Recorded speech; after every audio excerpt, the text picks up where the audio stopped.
Welcome to After the Oil Machine.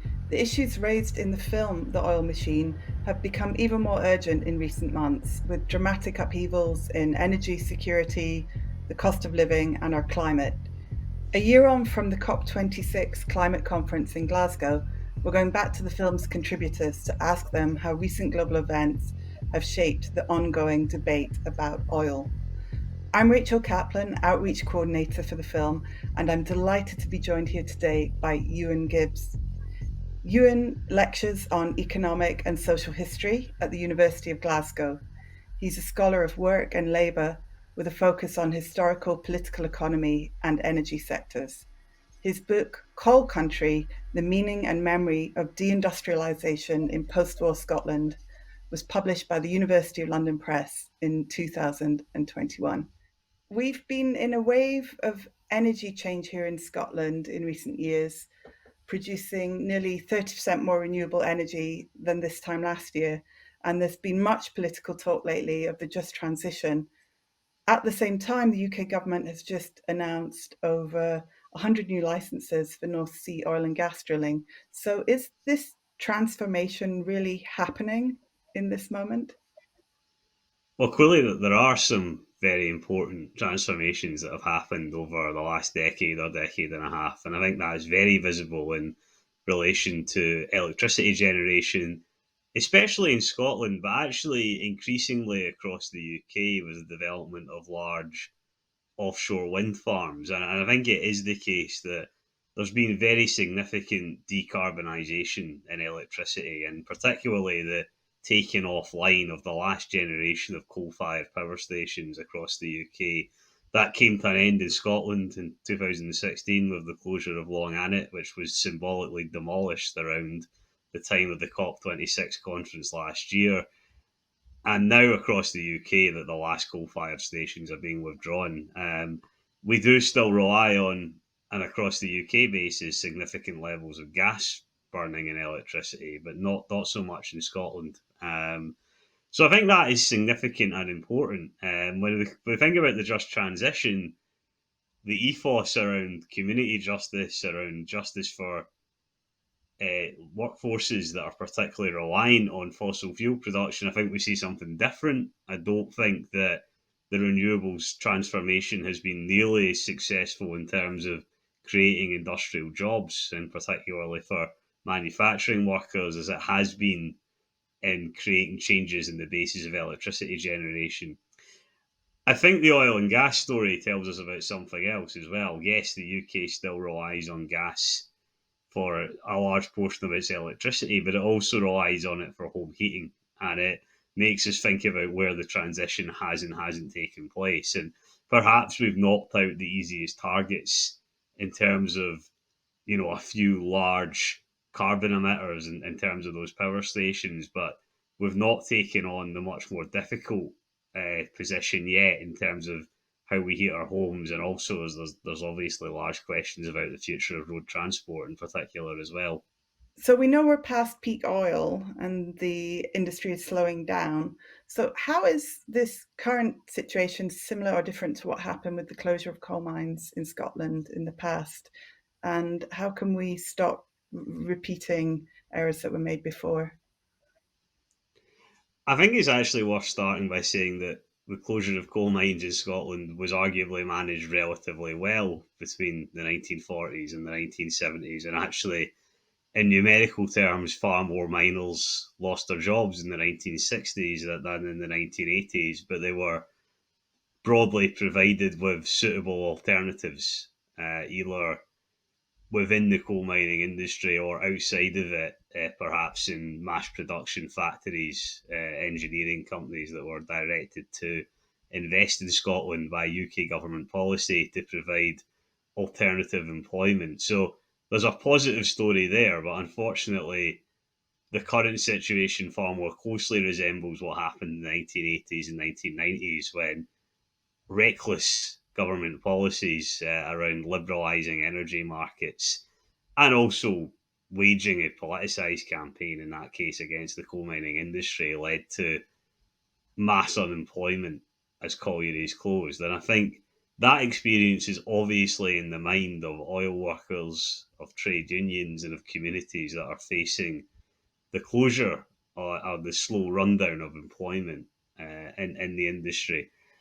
I think clearly the industry is not seen as the source of lifetime or decades long economic security that it once was. Since the price crash in 2014, we've now had almost a decade of real labour market instability in the oil industry. And I don't think the recent, upturn of activity in 2022 following the war in Ukraine compensates for that longer run experience of instability and fears about the future. And I think that there's a similar situation to coal mining communities in the 80s and 90s in Scotland's oil and gas areas and settlements, that there's a sense of not knowing what the future will bring, a sense of instability, perhaps a sense of having to make the most out of the industry while it's still there.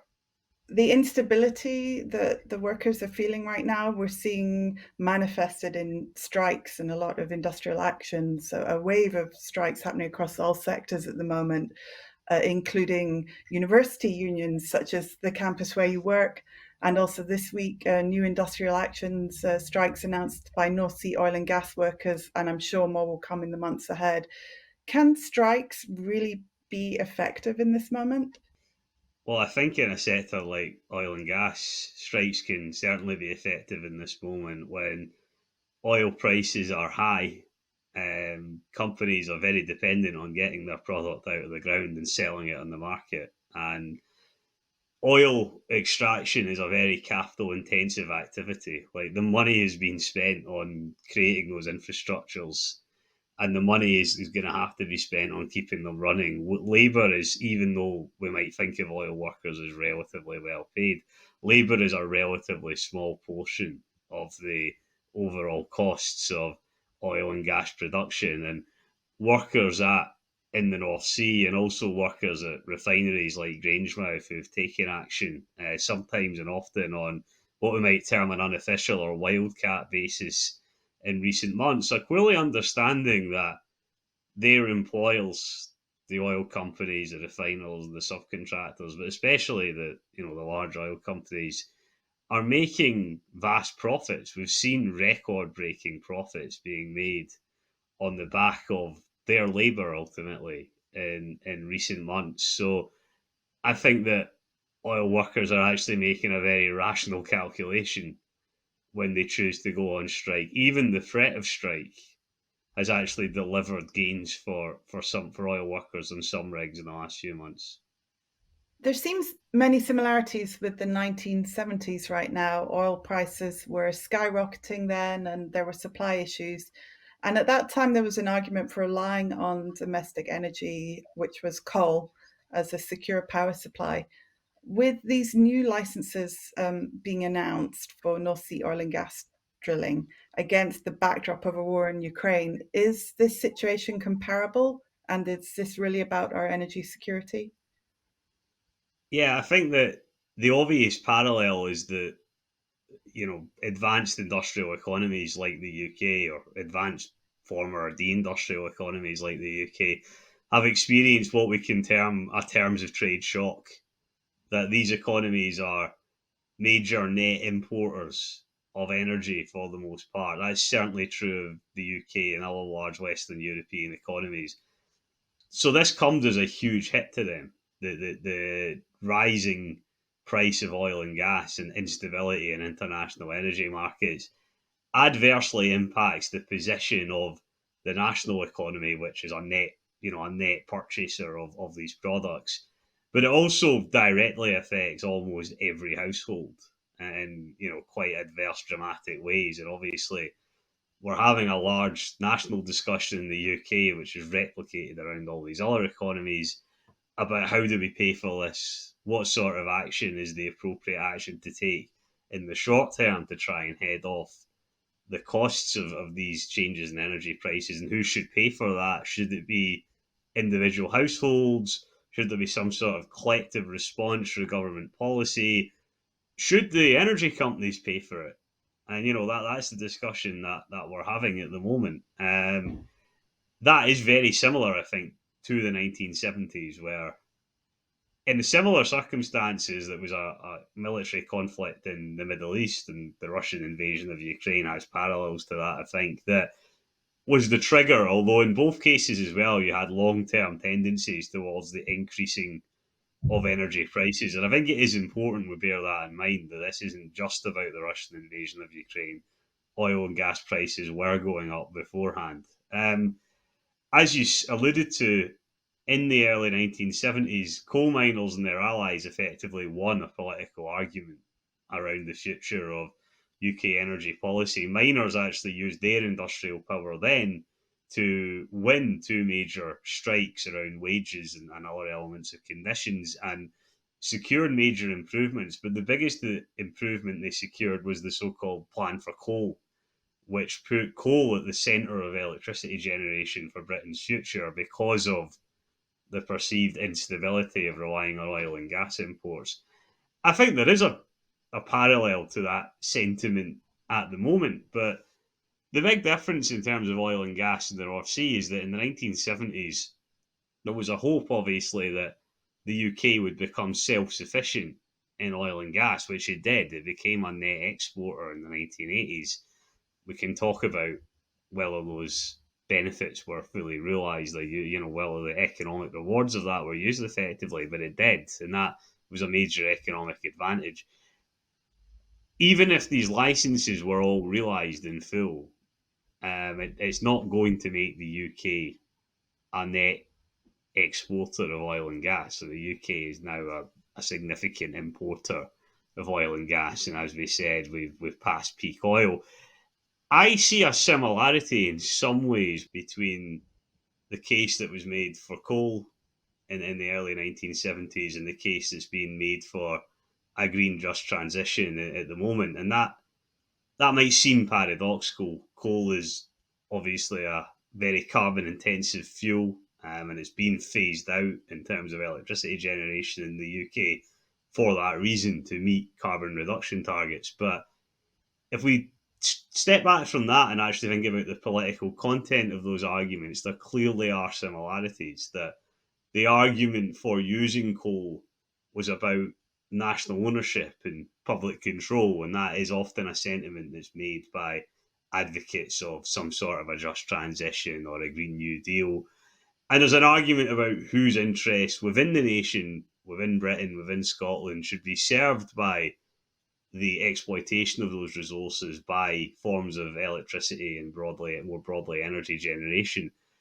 And I think there's a similarity there, that the case again is that workers and communities should benefit from renewable energy and related manufacturing in a similar way to the argument that the coal fields would benefit from the exploitation of coal, and that would serve particular interests of unionised workers and more broadly strengthen the interest of workers within the UK.